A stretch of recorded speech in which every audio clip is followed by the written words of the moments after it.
What's up, YouTube? Welcome back to the stream. Today is September 15th, 2022.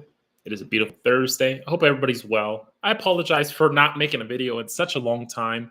First and foremost, if you guys are aware, back in March, April, May, I actually started studying for a tech boot camp. I'm an engineer by trade, as many of you guys know, but not a software developer. So it took me a little bit of a ramp up time. I'd say about a quarter to get up to speed on JavaScript, React, basic things, and then accelerate that into building some applications. So I'm now done with that program. So hopefully you guys will see a little bit more of me. I am still doing some projects around my property, trying to fix it up before winter hits here in the mountains. So that's also kept me busy.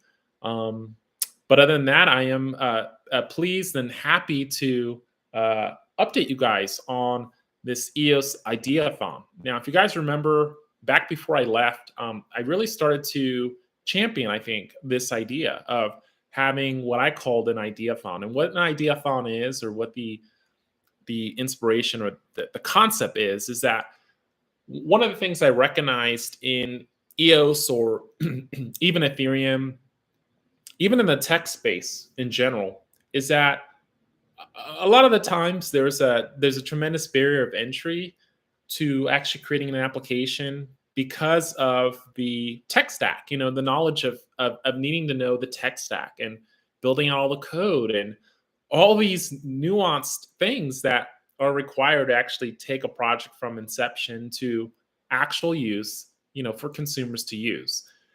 And so I recognize that as a major problem for EOS in particular, because I know that we have a lot of enthusiasts in EOS, a lot of fans in EOS, a lot of smart personalities within EOS. But I would say the vast majority of them, maybe even something like 80 to 85%, maybe even more, are not developers in any way. So what I want to do is I wanted to come up with an incentive structure that allowed people to actually pitch their ideas, come up with the best ideas, and through that process, hopefully start to incubate those ideas into a grand stage. And what I mean by that is, ideas are everything, right? And some of you guys have probably some amazing ideas, but because of that hindrance of, well, I don't know all the tech stack, I don't know how to program on EOS, that may have prevented many people from even sharing what things they have an interest in. So by doing this Ideathon, the concept is it allows you to have a platform to do that, and it rewards you for doing so. And so I think there's actually now a website you guys can go to. It's eosnetwork.com. And there's two tracks. There's an Ideathon and a hackathon. I'm going to focus on the Ideathon. And before I keep going, I want to do a quick shout out to Chris Barnes and Helios for, I guess, taking the baton when I had left because I, was just way too busy. But by the way, those boot camp, the one I particularly attended that I had an interview for, it's about 16 to 18 hours a day. So it doesn't give you a lot of other time to do anything else other than that work, because you're essentially taking, 4 months of curriculum, 4 months of time, and you're trying to compress like, a year or two of knowledge, right? And so it's pretty tough. So I didn't want you guys to think I didn't, remember to do videos. It's just like, it was just a lot of freaking work. It's a lot of work, man. So I finally am rested a little bit, and I can hopefully make videos on a more routine basis, I would say. And yeah, so this Ideathon, what you're going to submit is an outline, the basis of the idea. You're going to create a pitch deck, and you're going to produce a recorded 5 to 7 minute presentation. And so, multiple submissions from each team will be allowed, provided each is unique and substantially different. And all submission materials must be in English or fully translated to English. The prizes, I think they're giving out about $75,000 worth of EOS, and it'll be awarded to 30 winning projects. So I don't know. Actually, it says here the projects will range from 1,000 to 6,000, with awards for first through sixth place in each category. And there's access to a special purpose Ideathon incubator series by Helios. And so there's also a hackathon, but I'm going to focus on the Ideathon. And again, it allows you to get your idea out there with basically no barrier to entry, no technical barrier to entry. I mean, there are probably some considerations that, and I'm going to try to help with that on this channel. Really trying to focus on where blockchain in particular could benefit solving a problem. But I think we should focus on solving problems, not introducing new ones. And I think where a lot of projects thus far have suffered, that I've even seen as of late on EOS, I think a major problem with them has been that they're trying to find problems where the problems don't exist, or they're trying to like add more complication or steps for someone to use their application that doesn't help them in any way. It might add compliance, but what I go back to is, does it help the actual user who's using it, or does it help a government or compliance team? And I mean, those are good. Don't get me wrong; those are fine. But I think what I want to focus on more is, the problems that consumers have, and what are some interesting things that we can do with blockchain technologies that help the consumer, not make it more complicated or or not necessarily merely for compliance, right? And so there are some interesting things I think we can do.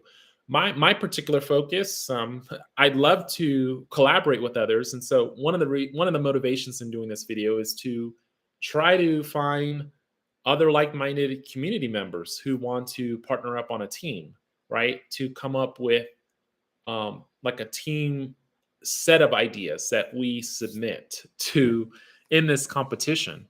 So maybe there would be tribes in this competition, right? And I'm trying to come up with a small group of people, maybe 2 to 3 people. If not, it's okay. I can always, of course, work on these things on a solo basis, but I'm just extending it out there. I'd love to collaborate with others. But I think the focus should be on channeling, EOS channeling its energy towards solving problems for consumers, not necessarily on these ancillary projects that are like ESG compliance, maybe focused, or in some way, our chain is better than theirs because we have 5 times the speed of like Solana. Those are great things to like maybe mention, but it shouldn't be the focus, because you're channeling your energy into something that isn't producing any value for an average consumer. First of all, an average consumer doesn't care about EOS or Solana. So there is that too, right?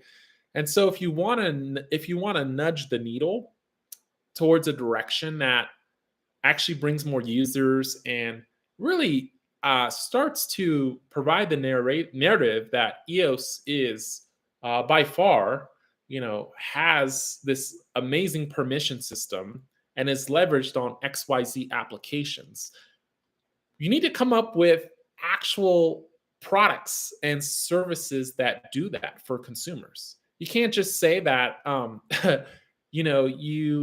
you're faster, or I don't know, your block producers are better, or you're less Cybele resistance. I mean, those are important things for the space. They're important they're important tech like considerations, right? They're technical considerations. But at the end of the day, technical considerations don't always garner they usually don't garner the interest from consumers, right? And we've seen that time and time again. In fact, short story here, or quick story, there was a project at the end of our hackathon, or not a hackathon, our boot camp I was a part of. Okay, so at the end of the boot camp, or towards the end, you have about 8 weeks. It's only like 8 to 10 weeks. Like, believe it or not, it's only 8 weeks at the end.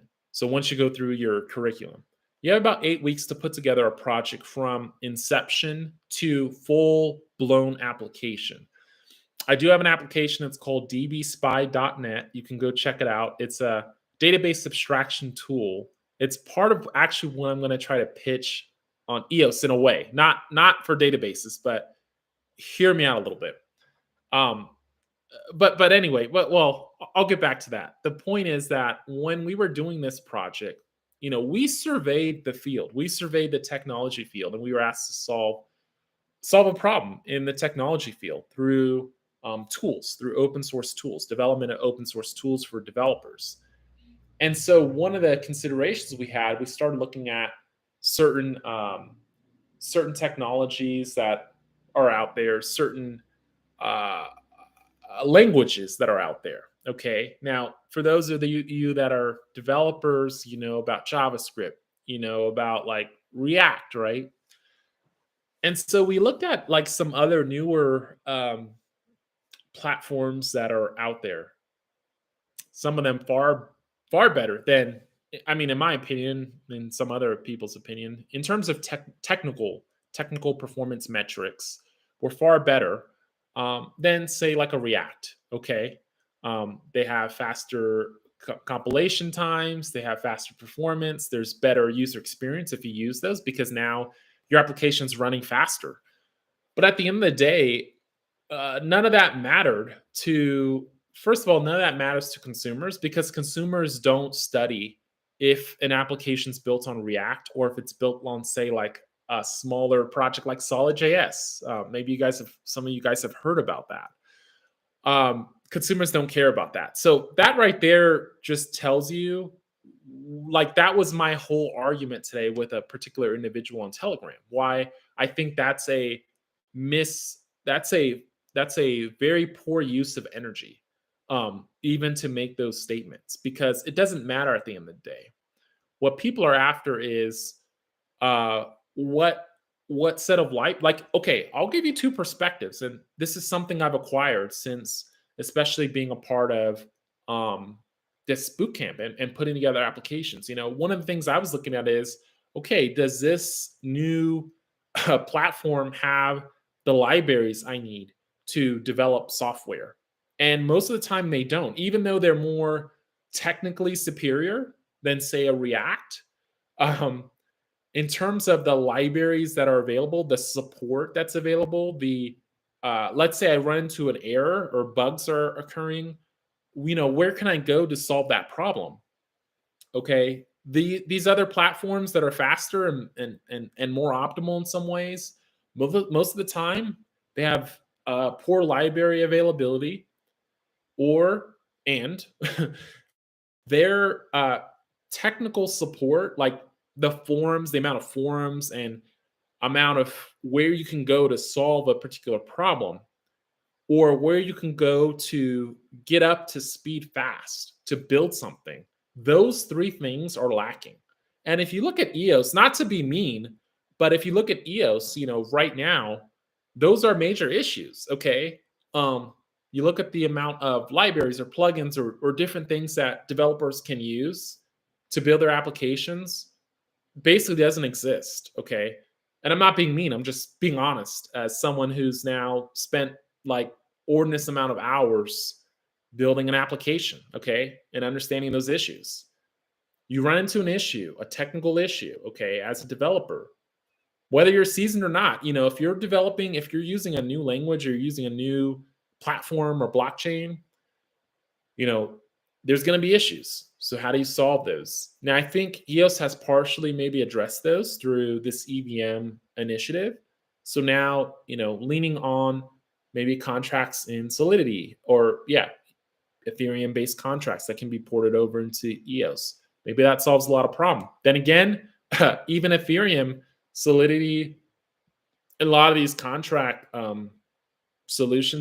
development solutions aren't as wide out there in the greater developer ecosystem. So just to say that you have portability with like Ethereum contracts doesn't necessarily mean that you solve this grand problem. I kind of feel like Um, you need more of like a solid JavaScript libraries, because that's what developers use. That's like basically the cornerstone for web applications, in my opinion. So, I mean, that's these are just my opinions, but I made this video to both highlight the ideathon, and also to clarify what I meant by channeling of energy by the community. I think again, focusing on those solutions rather than performance metrics, which at the end of the day, for an average user or even a developer, it doesn't help in any way. Um, I think if we have an easier developer experience, those things help.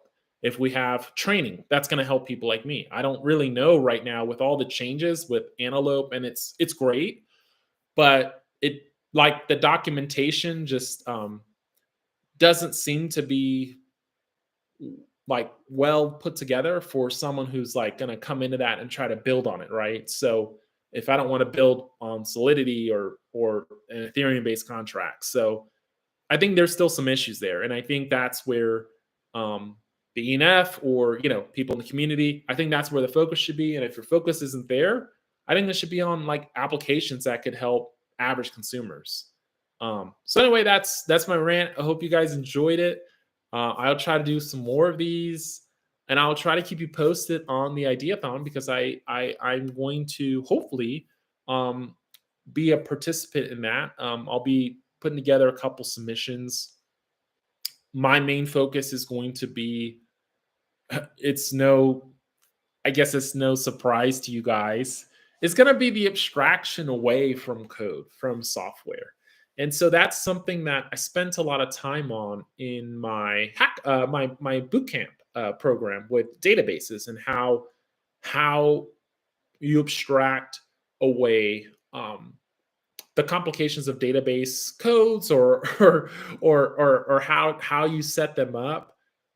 I almost envision something like a drag and drop, like I did with DB Spy. If you go to DB Spy and you check it out, you'll see that it's very fluid. It's a React UI with some based tree structures for tables, and we have some dynamic links and nodes, all right, to represent these relationships between like primary and foreign keys, different fields.